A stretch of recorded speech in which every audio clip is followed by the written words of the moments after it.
When you continuously call Puff gay, does that affect your relationships in Hollywood? I don't call him gay. I said, let me read this. Oh my God. Sorry, I can no longer help you guys. Soon you will all be gay and happy. You are all now left under leadership of Puffy Daddy. Report to the nearest rainbow. Dinner Thieves in theaters January 19th.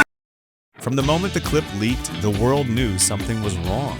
It wasn't the usual celebrity drama, not another joke destined for social media. It felt heavier, like someone had kicked open a door that powerful people had spent decades trying to keep shut. In seconds, the internet exploded with theories, accusations, and frantic questions. And at the center of the storm stood three names no one ever expected to see, tangled together in such a way: 50 Cent, Jay-Z, and Diddy. What began as a viral moment suddenly became the spark for a story so wild, so layered, and so emotional that even people outside the hip-hop world couldn't look away. 50 Cent wasn't laughing. He wasn't trolling. His voice carried something sharper, like a man who had seen the machine from the inside and finally decided to speak. He hinted that the clip wasn't the story at all, just the first crack in a wall that had been building for years. You could hear it in the way he spoke, steady and cold as if he had waited for this moment and knew exactly what it meant. When truth finally pushes through, legacies start shaking long before the public realizes why. The tension between 50 and Jay-Z had always been whispered about but rarely addressed directly.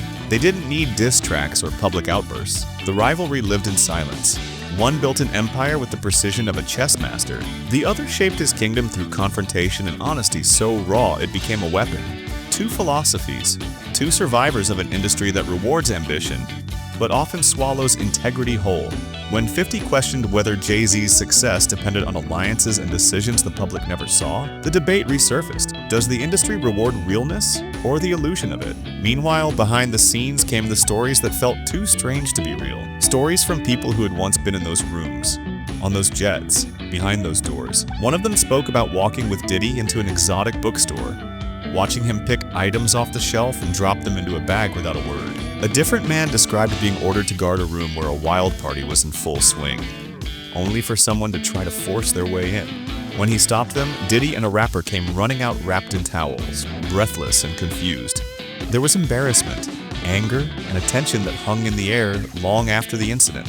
It was the kind of moment that sticks with a man, not because of what he saw, but because of what he realized. Every time a new story surfaced, the picture grew darker. Old interviews resurfaced where federal investigators had reportedly asked uncomfortable questions. Questions about rumors people weren't supposed to know existed. If the feds asked something in 2011, it meant someone had whispered it long before. Complaints don't appear out of thin air. They come from somewhere, from someone brave enough or desperate enough to speak. The stories weren't told for revenge. They were told like memories finally being released, heavy and exhausting. One man said he didn't enjoy speaking about it, didn't like the feeling of reliving moments he wished had gone differently. But silence, he said, had done nothing but protect the wrong people.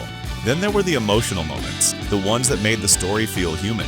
One person admitted he'd rather be poor than Diddy rich, because wealth without peace turns into a prison. He spoke about slow, honest income, money that let him sleep at night, feed his family, stay grounded. He compared it to fast money that comes with danger, ego, and decisions that twist a person into something unrecognizable. He mentioned how many times Diddy had changed his name after tragedies in his life, almost like he was running from his own reflection. Puffy, Puff Daddy. Diddy, brother love, love. Reinventions that signaled a man trying to escape something he didn't want people to see. Others shared their own experiences, like an actor pulled unwillingly into the conversation after a photo circulated online. He'd only met Diddy a handful of times, yet people tried connecting him to something he had no part in. He described being at a party on a yacht, listening to music, taking a harmless picture that later became twisted into a narrative that didn't reflect reality. Suddenly, his name was popping up everywhere. He spoke about how surreal it felt to be dragged into chaos he didn't understand, especially after surviving scandals of his own. It was a reminder that stories can take on lives of their own once the internet decides they matter.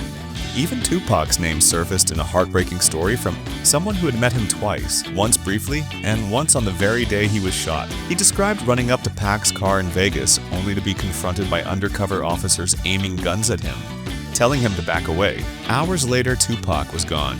The man spoke about the strange fate of it all, how one moment felt like fate placing